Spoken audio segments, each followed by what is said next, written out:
Hi, welcome to Inkpot. In this video, we are going to discuss few more important terms that is used in cost accounting. So let's move on.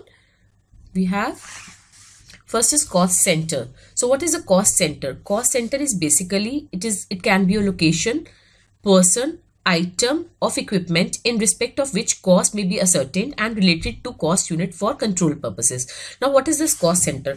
Cost center means that for which we are going to calculate the cost. Let's say I have a branch, right?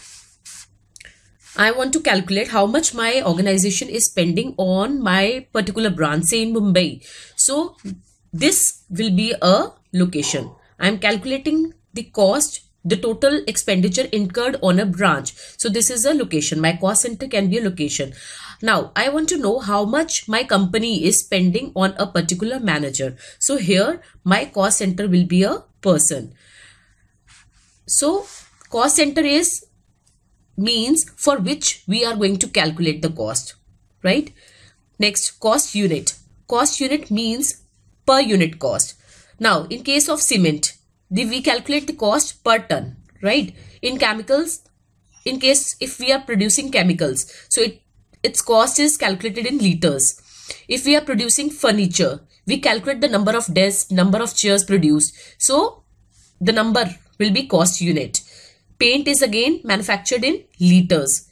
Power, kilowatt hours, and in case if we are providing services, power is again a service. Transportation companies also provide service. So we calculate cost of passenger per kilometer. So this is cost unit of a cost object. Next is cost driver. Cost driver is something which influence or generate the cost. Now, more the number of machine setups we have, more will be the cost. So it is going to influence the total cost of a product. More the number of purchase order, more will be, it will increase the cost, or it may reduce the cost if we have more number of purchase orders. The cost of raw material per unit may decrease. So cost driver is something which generates the cost or which influences the cost. More the quality inspections we have to conduct, it will increase the total cost. More the number of units consumed, power units consumed, more will be the cost.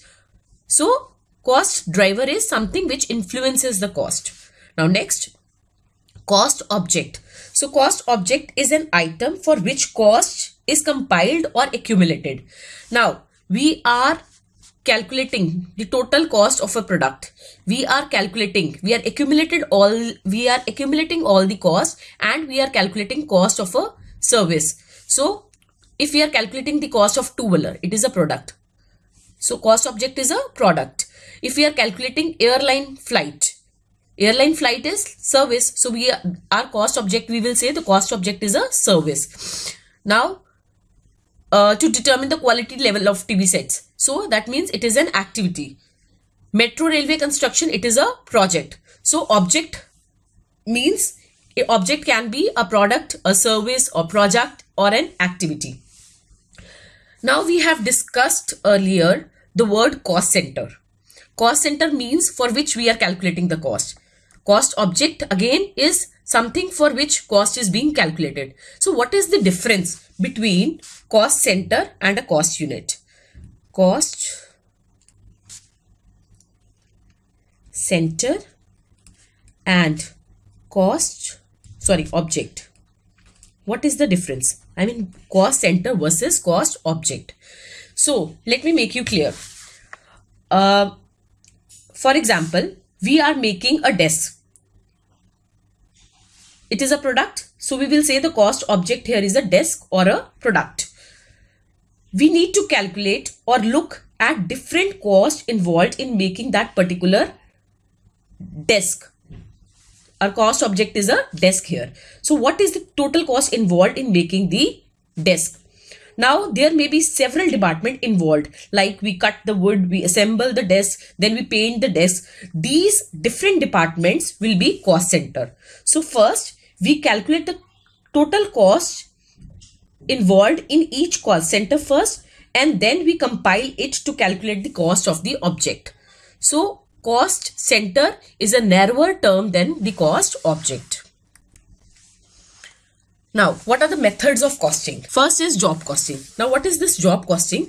Job costing is when we have work in orders, right? It is job costing.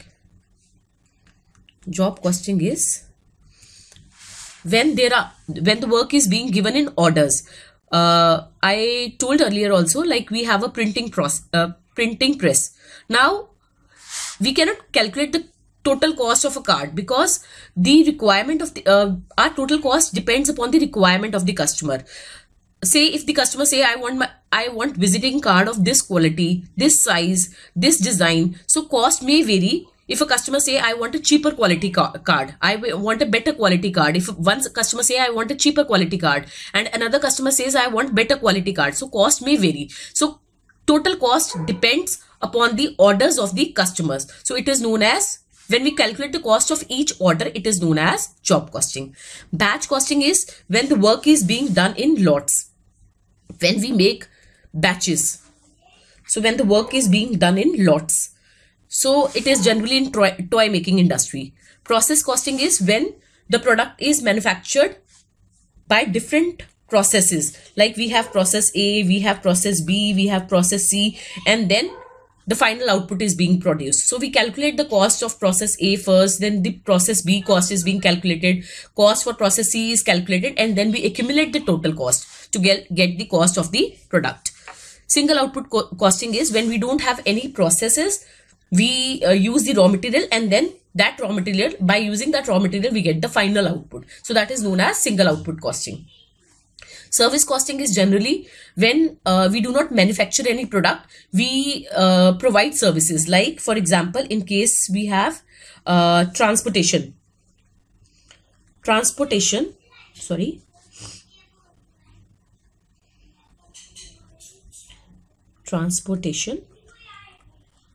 So transportation company do not sell any product, they provide service. So it is a service costing. Powerhouse. We have hospitals.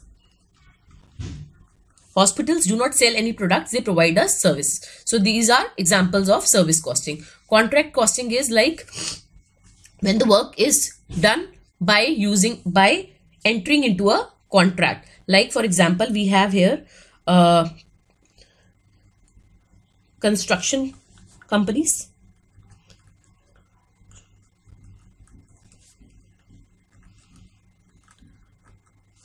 In case of construction companies, we have contract costing. So these are different methods of costing. Now, importance of cost accounting. This we have discussed earlier also. Cost accounting helps in cost ascertainment. We calculate the total cost of the product, which further helps in determining the selling price. Cost controlling, we have different techniques to control the cost. We have material controlling techniques wherein we control the cost of the material. We have different techniques like standard costing. We have budgetary control wherein we estimate the cost, predetermined cost, and then actual cost is being ascertained. We compare the actual cost with the standard cost and find out the variances. If there are variances, then we take corrective action. This cost controlling techniques further helps us in measuring the efficiency of the business. Again, next is determining the selling price. If we have ascertained the cost, we can add on a profit margin to it and we can determine the selling price. And then decision making, cost controlling and cost accounting also helps us in decision making, whether we should make the product, whether we should buy the product. We can compare the cost of making the product, or we if we buy the product from the outside supplier, we can compare the cost of these two and we can take the decision accordingly. So cost accounting helps us in decision making. Preparation of budget. Preparation of budget is like we calculate, we prepare predetermined budgets, then we measure our actual performance. Actual performance is compared with the budgeted and the deviations are being calculated. Next, advantages of cost accounting. It is similar to importance. The same, helps in price fixation, helps to face the competition because we are using cost controlling techniques. So it helps us in facing the competition, helps in budgeting. We prepare the predetermined budget against which the actual performance is being compared. So it will further help us in reducing the wastage, cost controlling, cost reduction. This we have already discussed in our first presentation. Helps in the selection of best alternative. We can compare the cost of different alternatives and we can choose the best alternative from it. Helps in decision making, already discussed. Optimum utilization of resources. When we are using cost controlling techniques, it will control the wastages and it will result in optimum utilization of physical resources. Thank you.